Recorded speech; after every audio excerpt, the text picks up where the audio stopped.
പരിശുദ്ധാത്മാവേ സഹായക, നിരന്തരമെന്നെ സഹായിക്കണേ.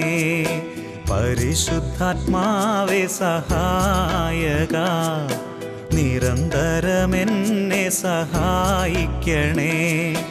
നിത്യവും കൂടെ വസിക്കുന്നോനേ, അഭിഷേകത്തിനഗ്നി നിറച്ചിടണേ. നിത്യവും കൂടെ വസിക്കുന്നോനേ, അഭിഷേകത്തിനഗ്നി നിറച്ചിടണേ.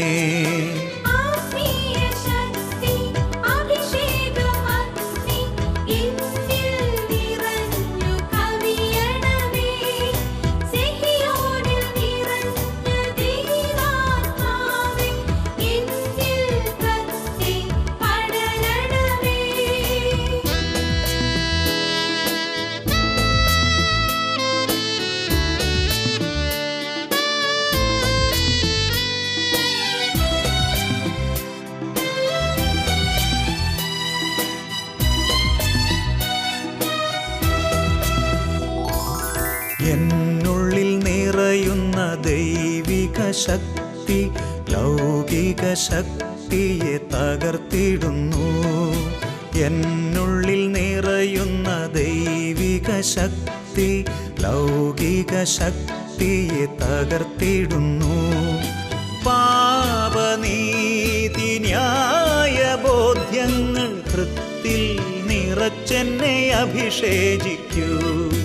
പാപനീതി ന്യായ ബോധ്യങ്ങൾ ഹൃത്തിൽ നിറച്ചെന്നെ അഭിഷേചിക്കൂ.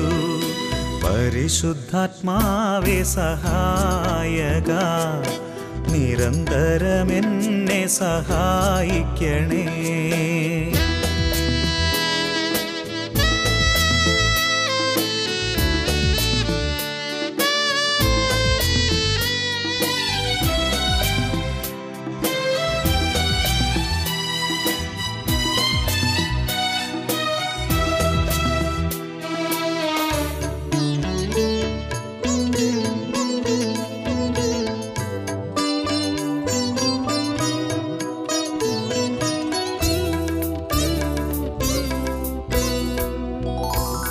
വചനം പഠിക്കുവാൻ കൃപ ചൊരിയണമേ, അനുസ്മരിച്ചിടാനും വരമരുളൂ. വചനം പഠിക്കുവാൻ കൃപ ചൊരിയണമേ, അനുസ്മരിച്ചിടാനും വരമരുളൂ. ദൈവപുത്രന് സാക്ഷ്യമേകാൻ അഭിഷേക അഗ്നിയെ ജ്വലിപ്പിച്ചിടൂ. ദൈവപുത്രനു സാക്ഷ്യമേകാൻ അഭിഷേക അഗ്നിയെ ജ്വലിപ്പിച്ചിടൂ. പരിശുദ്ധാത്മാവേ സഹായക, നിരന്തരമെന്നെ സഹായിക്കണേ. നിത്യവും കൂടെ വസിക്കുന്നോനേ, അഭിഷേകത്തിനഗ്നി നിറച്ചിടണേ.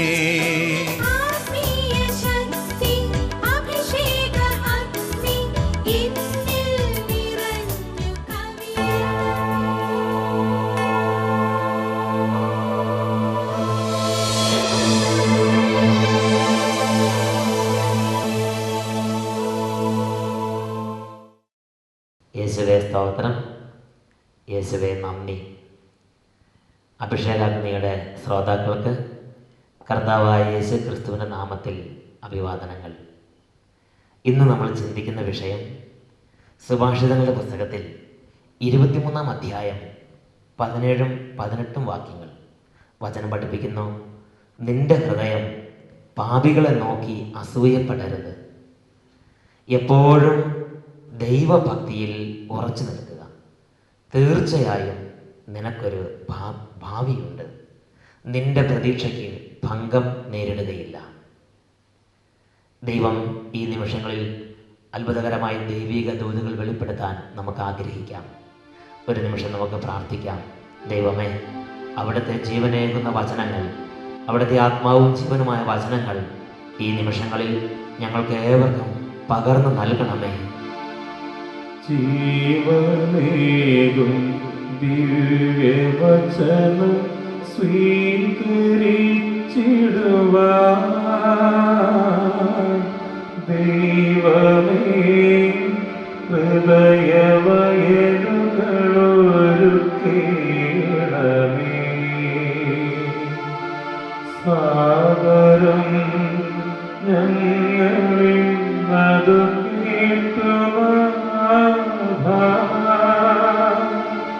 ജീവിതത്തിൽ പകർത്താൻ നീ വരം നൽകണേ.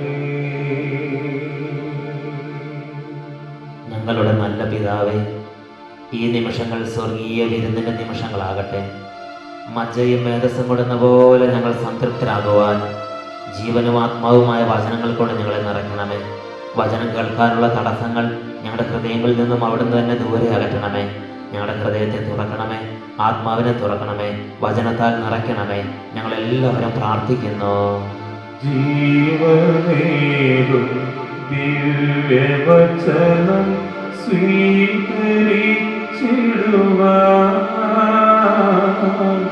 ദൈവമേ ഹൃദയവയലുകളൊരുക്കേണമേ.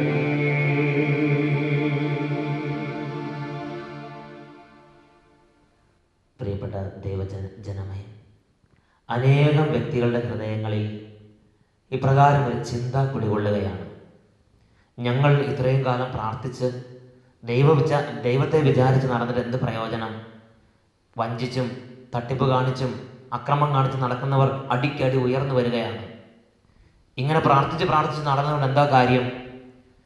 പ്രാർത്ഥനയില്ല, പള്ളിപ്പോക്കുമില്ല, സന്ധ്യാപ്രാർത്ഥനയില്ല, തോന്നിയോസം കാണിച്ച് നടക്കുന്നു. അവരെല്ലാം അടിക്കടി ശക്തിപ്പെട്ടു വരുന്നു. പ്രാർത്ഥിക്കുന്നവർക്ക് എന്നും തടസ്സങ്ങൾ. മനസ്സ് ദുർബലമായ അനേകം ആത്മീയ ജീവിതക്കാരെ എൻ്റെ ജീവിതത്തിൽ കാണുവാൻ ഇടവന്നിട്ടുണ്ട്.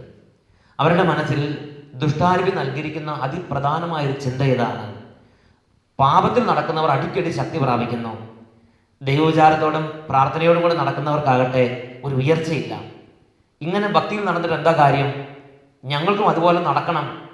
ഇങ്ങനൊരു ദുഷ്പ്രേരണ ദുഷ്ടാത്മാവ് നൽകി ആത്മീയ ജീവിതത്തിൽ നിന്ന് ദുർബലപ്പെടുന്ന അനേകം ജീവിതങ്ങളെ ഈ കഴിഞ്ഞ കാലങ്ങളിൽ എനിക്ക് കാണാൻ സാധിച്ചിട്ടുണ്ട്.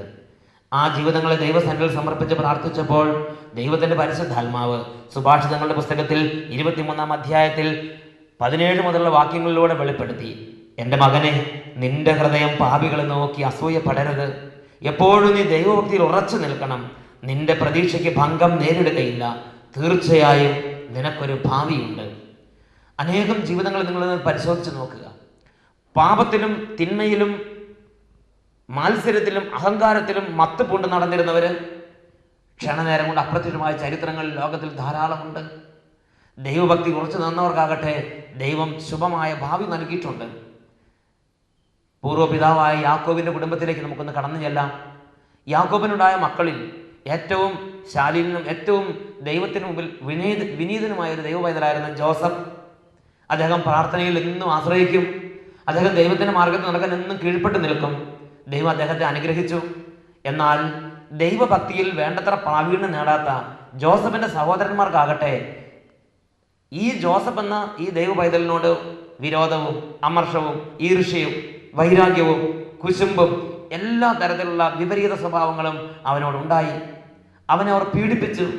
അവരെല്ലാവരും ചേർന്ന് ജോസഫ് എന്ന ദൈവ പൈതലിനെ, വിനീതനായ ദൈവ പൈതലിനെ അവർ പൊട്ടക്കിണറ്റിലേക്ക് തള്ളിയിട്ടു. കൂട്ടത്തിൽ നിന്ന് ഒറ്റപ്പെടുത്തി.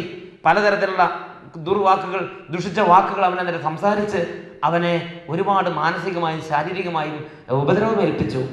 അവനെ അന്യദേശക്കാർക്ക് വിറ്റ് അങ്ങനെ സ്വന്തക്കാരിൽ നിന്നും വീട്ടുകാരിൽ നിന്നും അവൻ എന്നേക്കുമായി അവൻ ഒരുപാട് ദൂരത്തേക്കായി വലിച്ചെറിയപ്പെട്ടു.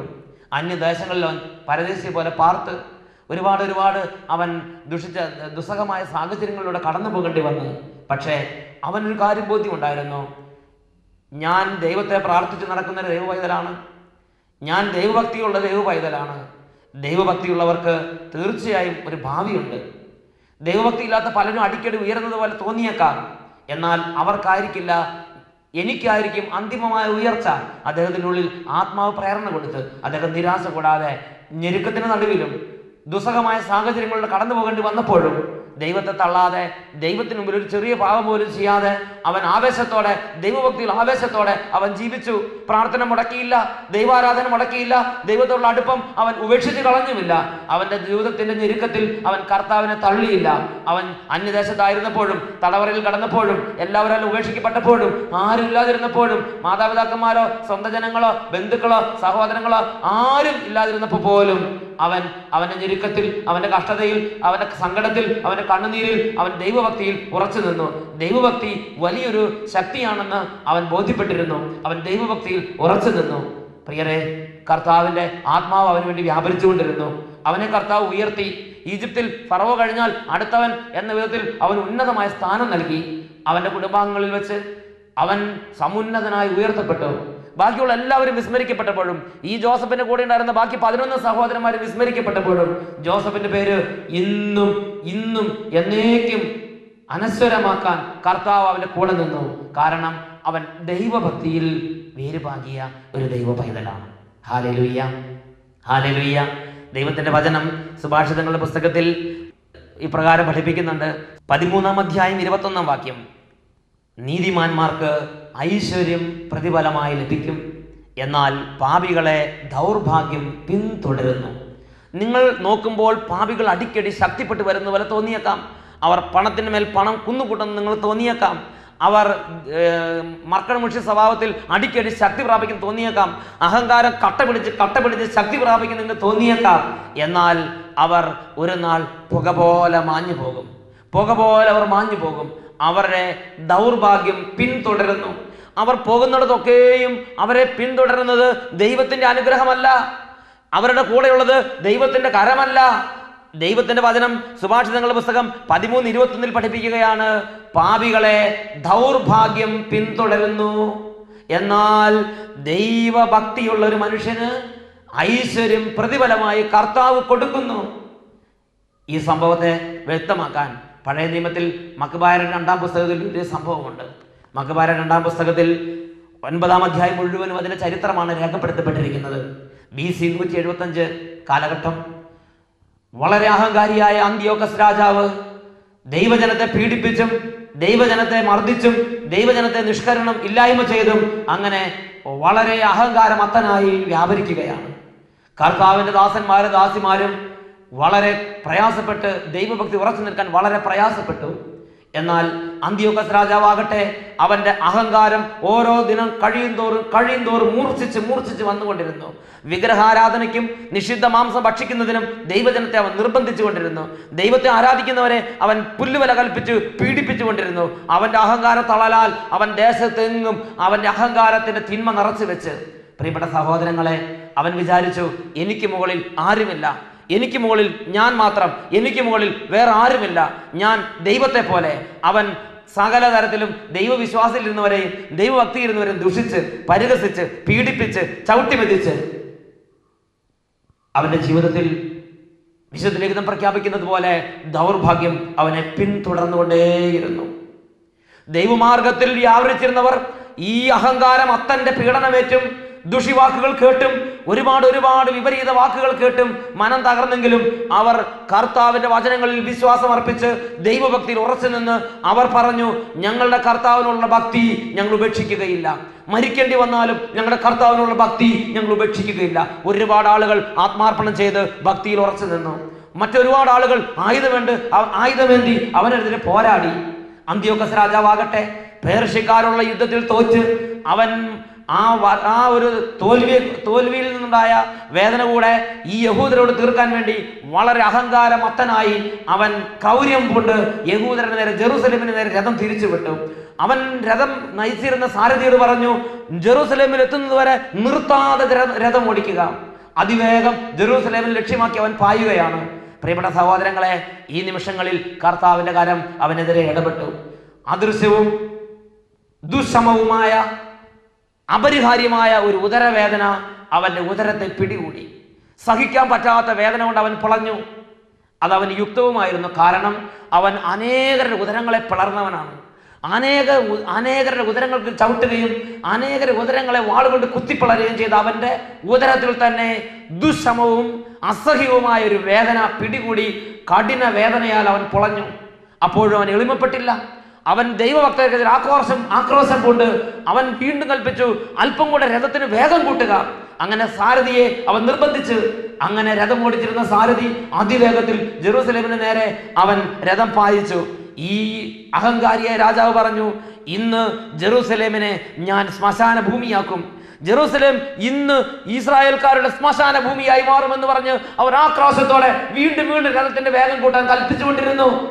പ്രിയപ്പെട്ട സഹോദരങ്ങളെ, അതിവേഗം പാഞ്ഞ രഥത്തിൽ ഒരു ക്ഷണം അവൻ രഥത്തിൽ നിന്ന് തെറിച്ച് നിലത്ത് വീണു. രഥത്തിൽ നിന്ന് തെറിച്ച് നിലത്ത് വീണ അവന്റെ ശരീരം, അംഗഭംഗങ്ങളെല്ലാം സർവാംഗം മുറിവേറ്റ് ശരീരം ഒടിഞ്ഞ് അവന് സ്വന്തം കാലിൽ നടക്കാൻ പറ്റാത്ത സാഹചര്യം വന്നു. സഹോദരങ്ങൾ, അവന്റെ അനുയായികൾ, അവന്റെ സൈന്യനിരകൾ അവന്റെ മഞ്ചലിൽ ചുമന്നു. അവന്റെ ശരീരം പുഴുക്കൾ കൊണ്ട് നിറഞ്ഞു. മക്ബായരുടെ 2-ാം പുസ്തകത്തിൽ 9-ാമത്തെ അധ്യായത്തിൽ രേഖപ്പെടുത്തുന്നത് ഇങ്ങനെയാണ്: വളരെ പേരുടെ ഉദരങ്ങൾക്ക് കിരാതമായ പീഡനമേൽപ്പിച്ച അന്തിയോക്കസിന് ഇത് സംഭവിച്ചത് തികച്ചും യുക്തമാണ്. എന്നാൽ അവൻ അതിശീഘ്രം രഥം മുന്നോട്ട് കൊണ്ടുപോകാൻ കൽപ്പിച്ചു. പാഞ്ഞുകൊണ്ടിരുന്ന തേരിൽ നിന്ന് അവൻ തെറിച്ചു വീണു. തൽഫലമായി അവന്റെ സർവാംഗം മുറിഞ്ഞു. അതിമാത്രമായ അഹങ്കാരത്തളലാൽ തിരമാലകളെ ചോൽപ്പിടിക്ക് നിർത്താമെന്നും ഉന്നത ശൈലങ്ങളെ ത്രാസിൽ തൂക്കാമെന്നും വ്യാമോഹിച്ച അവൻ നിലംപതിച്ചു, മഞ്ചലിൽ വഹിക്കപ്പെട്ടു. ദൈവത്തിന്റെ ശക്തി എല്ലാവർക്കും ദൃശ്യമായി. ആ അധർമ്മിയുടെ ശരീരം മുഴുവൻ പുഴുക്കൾ കൊണ്ട് നിറഞ്ഞു. കഠിന വേദന കൊണ്ട് പൊളയുന്ന അവന്റെ മാംസം അവൻ ജീവിച്ചിരിക്കെ തന്നെ അഴുകിത്തുടങ്ങി. ദുർഗന്ധത്താൽ അറപ്പോടെ സൈന്യം അവനിൽ നിന്നും ഓടിയകന്നു. നക്ഷത്രങ്ങളെ എത്തിപ്പിടിക്കാൻ കഴിയുമെന്ന് വിചാരിച്ച അവനെ ദുസ്സഹമായ ദുർഗന്ധ നിമിത്തം ആർക്കും വഹിക്കാൻ കഴിഞ്ഞില്ല.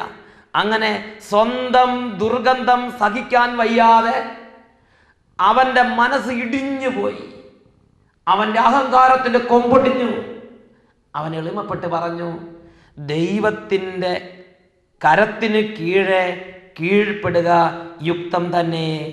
ദൈവത്തിന് തുല്യനെന്ന് മർത്യരാരും കരുതരുത്. 2 മക്കബായർ 9-ാം അധ്യായം 12-13 വാക്യങ്ങൾ.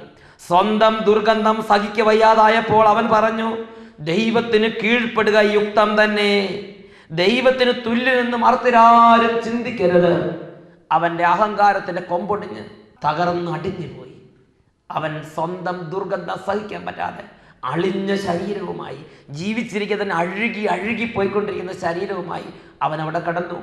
ഈ ദുർഗന്ധം സഹിക്കാൻ പറ്റാതെ അവന്റെ സ്വന്തം സൈന്യനിരകൾ അറപ്പോടെ അകന്നു നിന്ന് അവന് യുക്തമായ പ്രതിഫലം ജീവിതത്തിൽ ലഭിച്ചു.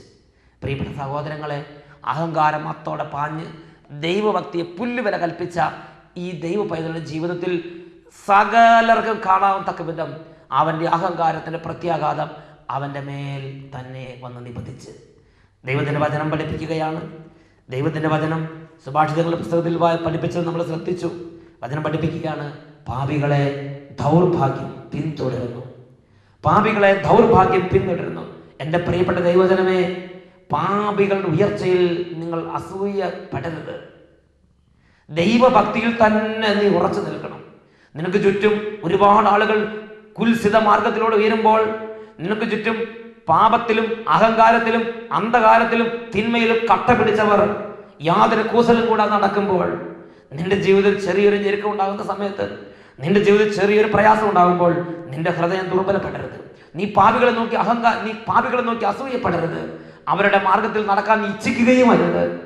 പ്രിയപ്പെട്ട ദൈവജനമേ, സങ്കീർത്തനത്തിന്റെ പുസ്തകം 58-ാം അധ്യായത്തിൽ 11-ാം വാക്യത്തിൽ ദൈവമക്കൾക്ക് ദൈവം വളരെ വ്യക്തമായൊരു വാഗ്ദാനം നൽകുന്നത്, നീതിമാന്മാർക്ക് നിശ്ചയമായും കർത്താവിങ്കൽ പ്രതിഫലമുണ്ട്. നീതിമാന്മാർക്ക് നിശ്ചയമായും കർത്താവിങ്കൽ പ്രതിഫലമുണ്ട്. സങ്കീർത്തനത്തിന്റെ പുസ്തകത്തിൽ 37-ാമത്തെ അധ്യായം 20-ാമത്തെ വാക്യം, എന്നാൽ ദുഷ്ടരോ നശിച്ച് നാമാവശേഷമാകും. കർത്താവിന്റെ ശത്രുക്കൾ പുൽമേടുകളുടെ തഴപ്പ് പോലെയാണ്. അവർ മാഞ്ഞു പോകും. പുക പോലെ അവർ മാഞ്ഞു പോകും. പുൽമേടുകളുടെ തഴപ്പ് പോലെ ഒരു പക്ഷേ കുറച്ച് നാളുകൾ അവൻ തഴച്ചു നിൽക്കുന്നത് പോലെ നിങ്ങൾ കണ്ടേക്കാം. എന്നാൽ ദുഷ്ടർക്ക് ഭാവിയില്ല. അവരുടെ വിളക്ക് അന്ധകാരത്തിൽ കെട്ടുപോകും. ദൈവത്തിന്റെ വചനം ദൈവമക്കൾക്ക് വളരെ വ്യക്തമായ പ്രബോധനങ്ങൾ നൽകുകയാണ്. വീണ്ടും പ്രഭാഷകൻ 10:20 പഠിപ്പിക്കുകയാണ്, സഹോദരർ തങ്ങളുടെ തലവനെ ബഹുമാനിക്കുന്നു, കർത്താവാകട്ടെ തൻ്റെ ഭക്തനെയും. കർത്താവിനോട് ഭക്തിയുള്ള ഒരുവനെ കർത്താവ് ബഹുമാനിക്കും. പ്രജകൾ രാജാവിനെ ബഹുമാനിക്കും, സഹോദരർ തങ്ങളിൽ മൂത്തവരെ ബഹുമാനിക്കും. എന്നാൽ കർത്താവാകട്ടെ കർത്താവിനോട് ഭക്തിയുള്ളവരെ കർത്താവ് ബഹുമാനിക്കുന്നു. ഈ നിമിഷങ്ങളിൽ നമുക്ക് പ്രാർത്ഥിക്കാം. കഴിഞ്ഞ കാലങ്ങളിൽ ദൈവിക മാർഗത്തിൽ നടന്നതിനെ കുറിച്ച് മനസ്സിൽ ദുർബല ചിന്തകളുള്ളവർ ഈ നിമിഷങ്ങളിൽ കഴുകിക്കളയാൻ വേണ്ടി ആഗ്രഹിക്കുക. പാപികൾ തിമിർത്താടുമ്പോൾ, അഹങ്കാരം ദേശത്ത് കട്ടപിടിക്കുമ്പോൾ, ദൈവഭക്തിയിൽ ജീവിതം ക്രമപ്പെടുത്തിയിരിക്കുന്ന ദൈവമക്കളെ, നിങ്ങളുടെ ഹൃദയം ദുർബലപ്പെടരുത്. ദൈവത്തിന്റെ ശക്തി വാഗ്ദാനം ചെയ്യപ്പെട്ടിരിക്കുന്ന അനുഗ്രഹീത മാർഗമാണ് ദൈവഭക്തിയുടെ മാർഗം. അതുകൊണ്ട് ഈ നിമിഷങ്ങളിൽ ഒരു ആഗ്രഹം ഹൃദയങ്ങളിൽ ഉണ്ടാകട്ടെ, എനിക്ക് കർത്താവിനോടുള്ള ഭക്തിയിൽ ജീവിക്കണം. എൻ്റെ ജീവിതകാലം മുഴുവനും എൻ്റെ കർത്താവിനെ എനിക്ക് സേവിക്കണം. എൻ്റെ ജീവിതകാലം മുഴുവനും എൻ്റെ കർത്താവിന് മഹത്വം നൽകണം. സങ്കീർത്തനത്തിന്റെ പുസ്തകത്തിൽ 37-ാം അധ്യായത്തിൽ 27-ാം വാക്യം വചനം പഠിപ്പിക്കുന്നു, തിന്മയിൽ നിന്ന് അകന്ന് നന്മ ചെയ്യുക, നിനക്ക് സ്ഥിരപ്രതിഷ്ഠ ലഭിക്കും. തിന്മയിൽ നകന്ന് നന്മ ചെയ്യുക, നിനക്ക് സ്ഥിരപ്രതിഷ്ഠ ലഭിക്കും. ഇത് കർത്താവിന്റെ വാഗ്ദാനമാണ്. ഒരു നിമിഷം നമുക്ക് പ്രാർത്ഥിക്കാം. എൻ്റെ ദൈവമേ, എൻ്റെ ആയുഷ്കാലം മുഴുവനും, എൻ്റെ ആയുസിന്റെ അന്ത്യനിമിഷം വരെയും, എൻ്റെ അവസാന ശ്വാസം വരെയും എനിക്ക് ദൈവഭക്തിയിൽ ഉറച്ചു നിൽക്കണം. എനിക്ക് അങ്ങേ ആരാധിക്കണം. എനിക്ക് അങ്ങയുടെ പൈതലായിരിക്കണം. വലിയ ദാഹത്തോടെ പ്രാർത്ഥിക്കുന്നു.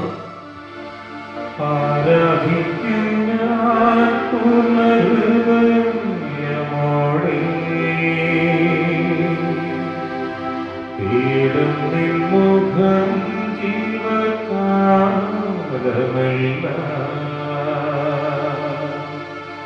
സേവിച്ചിടും ഞാനിൻ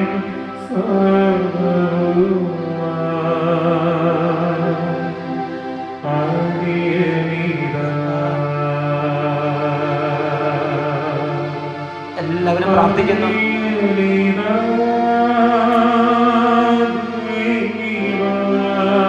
കർത്താവ് അഭിഷേകം നൽകുന്ന നിമിഷമാണ്. എല്ലാവരും പ്രാർത്ഥിക്കുന്നു.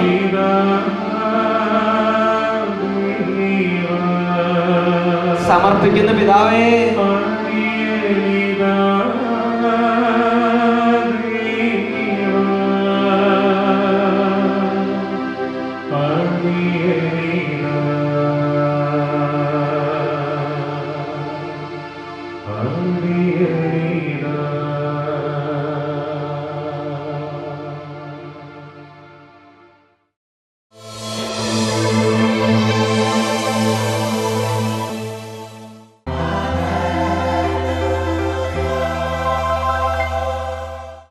ദൈവഭക്തിക്ക് എതിരായി ഹൃദയങ്ങളിൽ കുടികൊള്ളുന്ന എല്ലാ അന്ധകാര ചിന്തകളെയും ദിവ്യകാരുണ്യരൂപനായ ഈശോയിൽ നിന്ന് പുറപ്പെടുന്ന അത്ഭുതകരമായ ശക്തിയാൽ ഇപ്പോൾ കഴുകുവാൻ കർത്താവിനോട് പ്രാർത്ഥിക്കുകയാണ്. കർത്താവെ, ആത്മീയ ജീവിതത്തിൽ ദുർബലപ്പെടുന്നവരെ ഇപ്പോൾ അവിടുന്ന് ശക്തിപ്പെടുത്തണമേ. പാപികളെ നോക്കി അസൂയപ്പെടുന്ന ഓരോ മകനെയും മകളെയും ഇപ്പോൾ പരിശുദ്ധാത്മാവിൻ്റെ ശക്തിയാൽ അവിടുന്ന് നിറയ്ക്കണമേ. ആത്മീയ ജീവിതത്തിൽ ബലഹീനത അനുഭവപ്പെടുന്ന ഓരോരുത്തരുടെയും ബലഹീനതകളിലേക്ക് ഇപ്പോൾ ശക്തിയായി അവിടുന്ന് കടന്നു വരണമേ. ആത്മീയ ജീവിതത്തിനെതിരായി കൊടികൊള്ളുന്ന എല്ലാ ശക്തികളെയും ഇപ്പോൾ അവിടുത്തെ അത്ഭുത ശക്തികൾ തകർക്കണമേ. എല്ലാ ഹൃദയങ്ങളെയും അവിടുന്ന് ഇപ്പോൾ അത്ഭുതകരമായി സ്പർശിക്കണമേ. ഇപ്പോൾ ഓരോരുത്തരും താങ്കളായിരിക്കുന്ന സ്ഥലത്തിരുന്ന് കണ്ണുകൾ അടച്ച് 2 കരങ്ങൾ ഈശോയുടെ പക്കലേക്ക് അല്പം തുറന്നു പിടിച്ച് യേശുവേ എന്നെ സുഖപ്പെടുത്തണമേ എന്ന് പ്രാർത്ഥിക്കുന്നു. ആത്മീയ മന്ദത, ആത്മീയ മരവിപ്പ്, ദൈവത്തോട് താല്പര്യമില്ലായ്മ, ലോകമോഹങ്ങളാൽ ബന്ധിക്കപ്പെട്ടിരുന്ന അവസ്ഥ, ഈ ലോകത്തോടുള്ള ആസക്തി നിമിത്തം പ്രാർത്ഥനയിൽ നിന്നും വിട്ടുപോയിക്കൊണ്ടിരിക്കുന്ന സാഹചര്യങ്ങൾ ഇപ്പോൾ കർത്താവിന്റെ ശക്തിയാൽ ദൈവമക്കളിൽ നിന്നും അവരുടെ കുടുംബങ്ങളിൽ നിന്നും നിർവീര്യമാകട്ടെ. എല്ലാവരും പ്രാർത്ഥിച്ചുകൊണ്ടിരിക്കുന്നു. രോഗികൾ കർത്താവിനെ വിളിച്ചപേക്ഷിക്കുന്നു. ദുഃഖിതർ ഇപ്പോൾ ദുഃഖപീഠകൾ സമർപ്പിച്ച് കർത്താവിനെ വിളിക്കുന്നു. ഇതാ ദിവികാരൻ ഈശോയിൽ അത്ഭുതകരമായ ശക്തി പുറപ്പെടുന്നു. ഹൃദയം കൊണ്ട് കർത്താവിനെ ആരാധിക്കുക, മനസ്സുകൊണ്ട് യേശുവിനെ ആരാധിക്കുന്നു. നിങ്ങളായിരിക്കുന്ന സ്ഥലത്ത് യേശുവിന്റെ സാന്നിധ്യം ഇപ്പോൾ ഇതാ അവിടെ നൽകിക്കൊണ്ടിരിക്കുന്നു. Hallelujah, hallelujah. യേശുവേ, ഞാൻ അങ്ങേ ആരാധിക്കുന്നു. Hallelujah, hallelujah.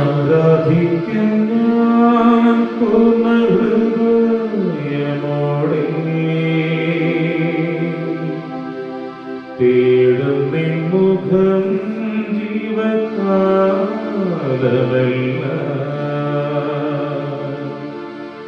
സേവിച്ചിടും ഞാനിൻ സർവ്വവുമായി.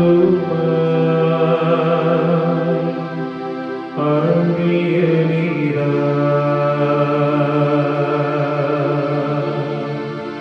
അടിയനിതാ ദേവാ, അടിയനിതാ ദേവാ, അടിയനിതാ ദേവാ, അടിയനിതാ. കർത്താവ് ആത്മീയ സൗഖ്യങ്ങൾ പകരുന്ന നിമിഷങ്ങളാണിത്. എളിമയോടെ എല്ലാവരും പ്രാർത്ഥിക്കുന്നു. യേശുവിനെ ആരാധിച്ച് പ്രാർത്ഥിക്കുന്നു. അടിയനിതാ